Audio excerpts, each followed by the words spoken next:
Vous êtes maintenant une experte pour les objets indirects. Les objets indirects en français sont me, te, lui, nous, vous et leur. Ils sont pour remplacer à plus une personne.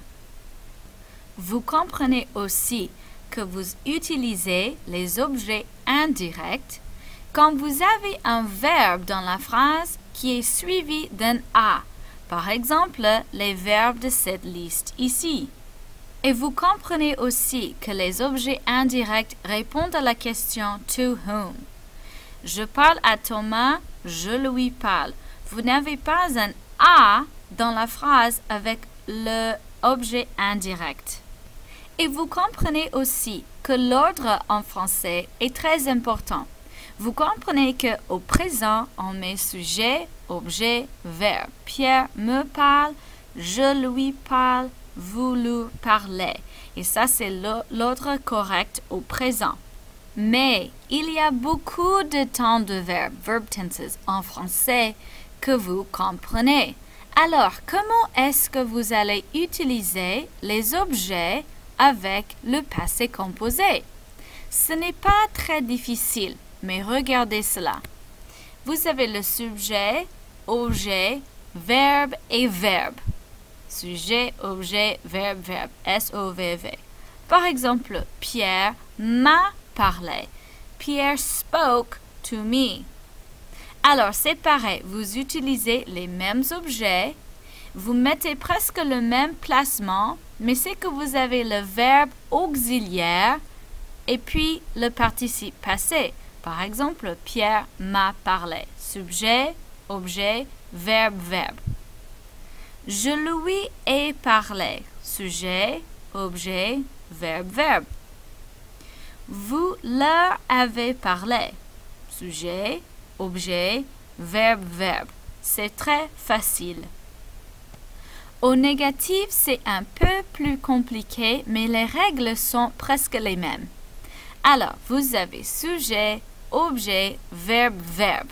Mais le ne et pas sont autour, around, du verbe conjugué. Ça, c'est le verbe auxiliaire au passé composé. Regardez ces phrases. Pierre ne m'a pas parlé. Remember that in French, ne and pas are like a sandwich. They can only have one verb inside the sandwich. So I could not have pas over here because that would give me à and parler inside my sandwich and I would have two verbs. You may, however, have an object and a verb together inside the sandwich. That works perfectly. Pierre ne m'a pas parlé. Je ne lui ai pas parlé. Sujet, objet, verbe, ne et pas autour du objet et verbe. Vous ne leur avez pas parlé.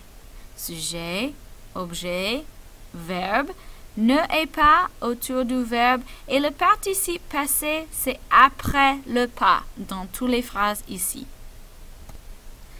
Un autre temps de verbe que vous comprenez bien est le futur proche ou les constructions infinitives.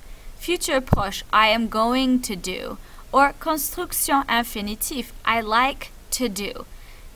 This works for any kind of verb tense where you have the first verb conjugated and the second verb in the infinitive form. This does not apply to the passé composé because we do not use the infinitive form of the verb but rather the past participle when we use the passé composé. Let's take a look. Sujet, verbe, objet, verbe. The reason that this is set up differently is because the object functions with the second verb, not with the first verb. Let's look at the examples. Pierre va me parler. What verb is controlling that object? Is it Pierre is going me or Pierre talking to me? It really functions with the second verb more, and as we know, we have to put the object right before the verb of which it is the object. If that's too complicated for you, simply memorize this formula. Sujet, verbe, objet, verbe. S-V-O-V. Pierre va me parler. Pierre is going to speak to me. Je vais lui parler. I am going to talk to him or to her. Vous aimez leur parler. Y'all like to talk to them. Au négatif, c'est plus simple avec les constructions infinitives parce que vous avez le sujet, le verbe, l'objet et verbe. C'est très important que vous mettiez ne et pas autour du verbe.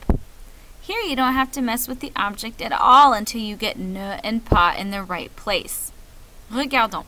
Pierre ne va pas me parler. This is more like English. Pierre is not going to speak to me. Pierre ne va pas me parler. Sujet, objet. Excusez-moi. Pierre, c'est le sujet. Va, c'est le verbe. L'objet est l'autre verbe ici.